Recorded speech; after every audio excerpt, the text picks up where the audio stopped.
Olá, meu nome é Isabela e hoje eu vou apresentar um trabalho intitulado como Leite de Cabra, Desafios e Potencialidades.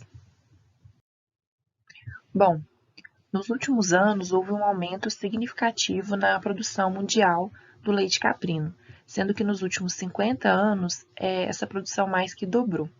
O setor ele fornece meios de subsistência sustentáveis, além de contribuir com o desempenho de comunidades rurais, por meio da geração de renda e também emprego em locais que desempenham essa atividade.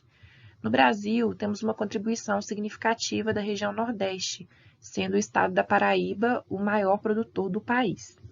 Já no Sudeste, temos um destaque aí para os derivados, né? Sendo a região que concentra a maior produção de derivados lácteos do leite de cabra do país. Em relação à composição nutricional, o leite de cabra é bem semelhante ao leite de vaca, com pequenas diferenças que são específicas da espécie.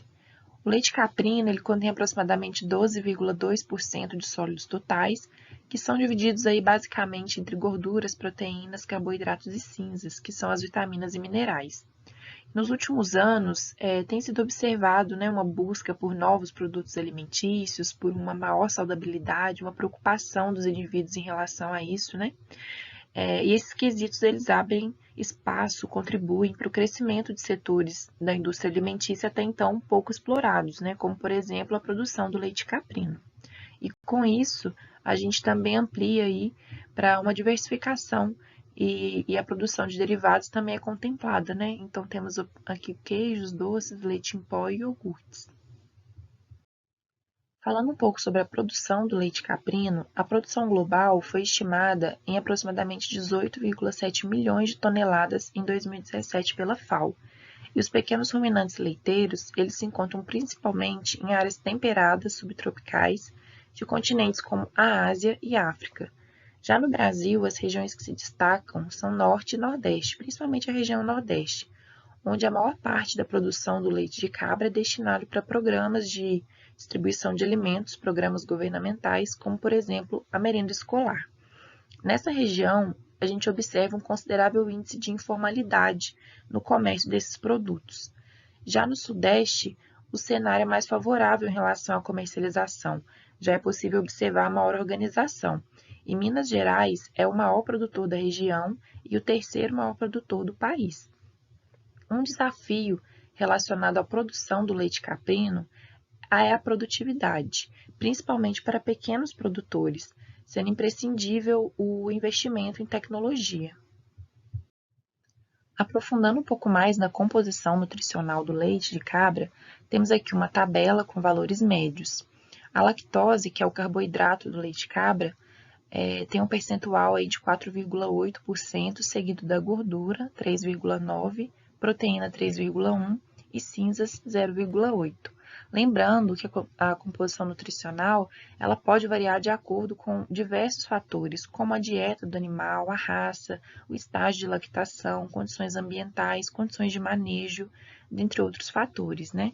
Então, por isso, em outubro de 2000, aprovou-se a Instrução Normativa número 37, com a finalidade de padronizar a identidade e a qualidade do leite de cabra, né, destinado ao consumo humano. E aqui constam, né, valores de requisitos mínimos em relação à porcentagem de cada nutriente. Em relação à gordura, temos uma ressalva, já que são admitidos valores inferiores a 2,9, mediante a comprovação de que o teor médio de gordura daquele determinado rebanho não atinge esse nível. Falando um pouquinho sobre a digestibilidade, que é uma das características que nós vamos destacar, o leite caprino é considerado um alimento com alta digestibilidade, e isso se deve principalmente ao seu perfil lipídico.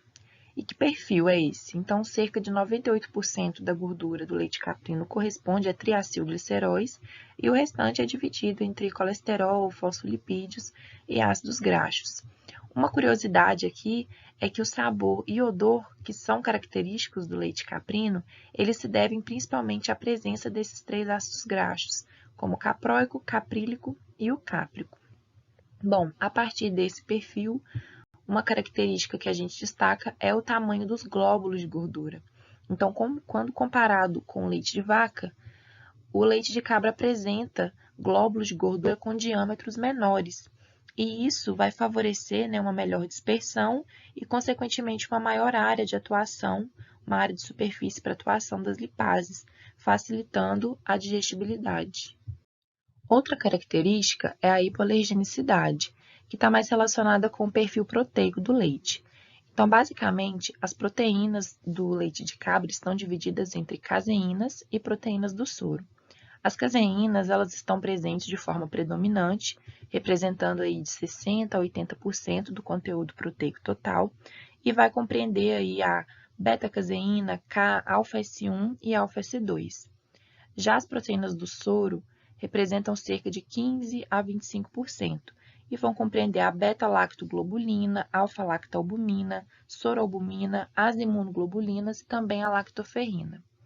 A fração beta-caseína é a mais abundante no leite de cabra. Já no leite de vaca, a fração que vai predominar é a alfa-S1. E essa diferença é justamente o que vai conferir a característica hipoalergênica do leite de cabra, uma vez que essa característica tem sido associada à menor quantidade da fração alfa-S1 caseína, que é aquela que predomina no leite de vaca e que no leite de cabra já não é e está presente em concentrações inferiores. Por fim, o beneficiamento do leite de cabra, seus desafios e potencialidades. Então, dentro da produção de derivados, a gente tem um leque de possibilidades, como a fabricação de queijos, iogurtes, doces e leite em pó. Os queijos, eles são muito consumidos no país, né, com destaque aí para a região sudeste, no estado de Minas Gerais.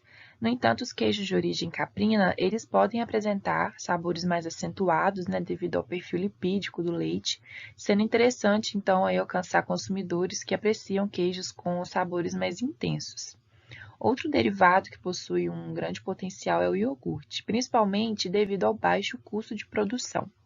Além disso, a associação do leite com fruta pode ser uma excelente estratégia, né, para melhorar o sabor e, consequentemente, a aceitação desse produto.